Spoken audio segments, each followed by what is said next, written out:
ഞങ്ങളിപ്പോൾ ഉള്ളത് ഗുരുവായൂർ അമ്പലത്തിലാണ്. അങ്ങനെ ഉണ്ണിക്കണ്ണൻ്റെ പിറന്നാളായിട്ട് ഉണ്ണിക്കണ്ണനെ കണ്ട് തൊഴുത് വഴിപാടൊക്കെ ഇട്ടിട്ട് ഉണ്ണിക്കണ്ണനെ സദ്യ കഴിക്കാനായിട്ട് വന്നതാണ് കേട്ടോ. അപ്പോൾ തൊഴലൊക്കെ കഴിഞ്ഞിട്ട് നേരെ പോയി നിന്നത് സദ്യയുടെ ക്യൂവിലാണ്. ഭയങ്കര തിരക്ക് എന്ന് വെച്ചാൽ ഭയങ്കര തിരക്കായിരുന്നു, അത്രയ്ക്കധികം തിരക്കായിരുന്നു. അങ്ങനെ തിക്കും തിരക്കൊക്കെ കൂട്ടി കുറച്ച് നേരത്തെ കാത്തിരിപ്പിന് ശേഷം നേരെ സദ്യ കഴിക്കാൻ പോയിട്ടാ. നല്ല പോലെ സീറ്റിംഗ് അറേഞ്ച്മെൻ്റ് ഒക്കെ ഉള്ള കാരണം തന്നെ ഇപ്രാവശ്യം അത്ര നേരം ഒന്നും കാത്തിക്കേണ്ടി വന്നില്ല. ഒരു 10-10:30 ആകുമ്പോഴേക്കും ഞങ്ങൾക്ക് സദ്യ കിട്ടി. അങ്ങനെ ഞങ്ങൾ വേഗം പോയി ഇരുന്ന് സദ്യയൊക്കെ കഴിക്കായിരുന്നു കേട്ടോ.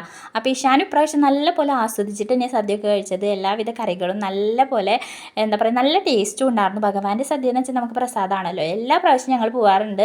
കഴിഞ്ഞ പ്രാവശ്യം ഇഷാനായിട്ട് പോയി. അങ്ങനെ പോയി സദ്യയൊക്കെ കഴിക്കാനുള്ള ഭാഗ്യം കിട്ടി. ഇപ്രാവശ്യം പോയി അങ്ങനെ ഞങ്ങൾ സദ്യയൊക്കെ കഴിച്ചു. നല്ല പാൽപ്പായസവും ഭഗവാനെ നെയ്തിച്ച പാൽപ്പായസമൊക്കെ ഉണ്ടായിരുന്നു. അപ്പോൾ അതൊക്കെ കുടിച്ചു. അതൊക്കെ ഇലയിലാണ് ഒഴിച്ച് തന്നത്, അത് എടുക്കാൻ പറ്റിയില്ല കേട്ടോ. അങ്ങനെ അതൊക്കെ കുടിച്ചു.